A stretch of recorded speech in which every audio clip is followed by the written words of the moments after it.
Welcome back. A lot of people pick up the Bible expecting one thing: a rule book, a list of do's and don'ts, clear instructions for life, arranged neatly from Genesis to Revelation. And when they discover it is not that, they either force it into that shape anyway, or they put it down entirely confused. But what if the Bible was never meant to be just a rule book in the first place?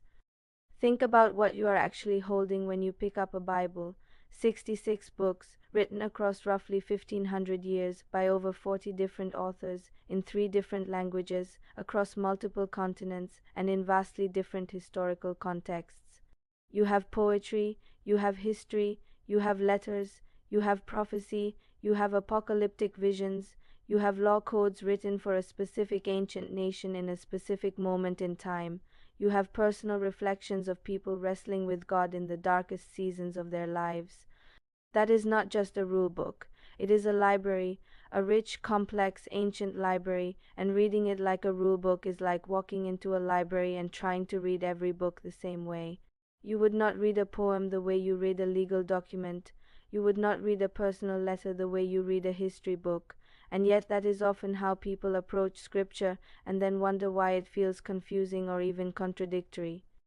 Jesus made this clear in Matthew 22 when someone tried to reduce all of Scripture to a list of rules. They asked him which commandment was the greatest, essentially trying to rank the rule book, and Jesus redirected the question entirely. He said, "Love the Lord your God with all your heart and with all your soul and with all your mind. This is the first and greatest commandment, and the second is like it. Love your neighbor as yourself. All the law and the prophets hang on these 2 commandments." He did not give them a list of rules. He pointed them to a relationship. He pointed them to a posture, one that everything else flows out of. And look at how the early church handled Scripture. In Acts 15, a major debate broke out about whether Gentile believers needed to follow the laws of Moses. This was not a small question.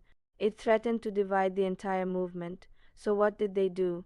They gathered, wrestled, listened to testimonies, and returned to Scripture to understand it in their context. They did not simply flip to a rule and apply it mechanically. They did the hard work of interpretation together.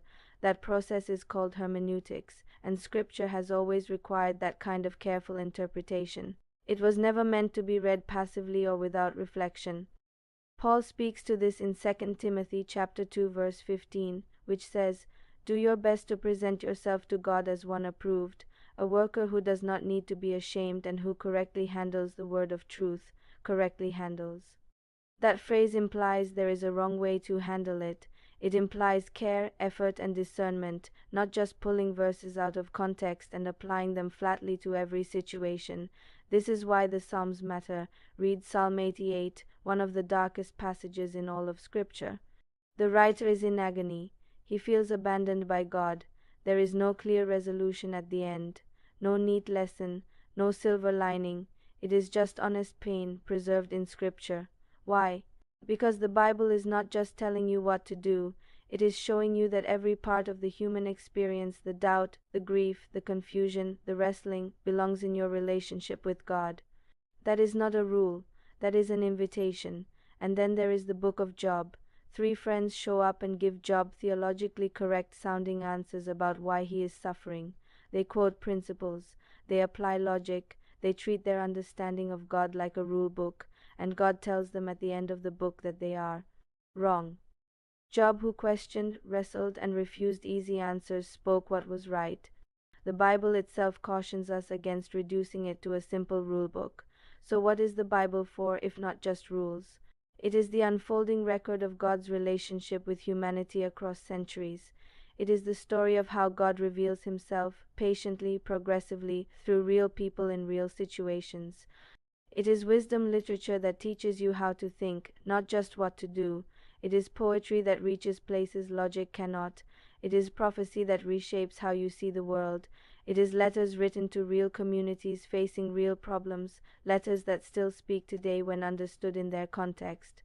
The Bible is not just a book to be applied, it is a story to be understood. It is a library that rewards those who approach it with humility, patience, and a willingness to wrestle.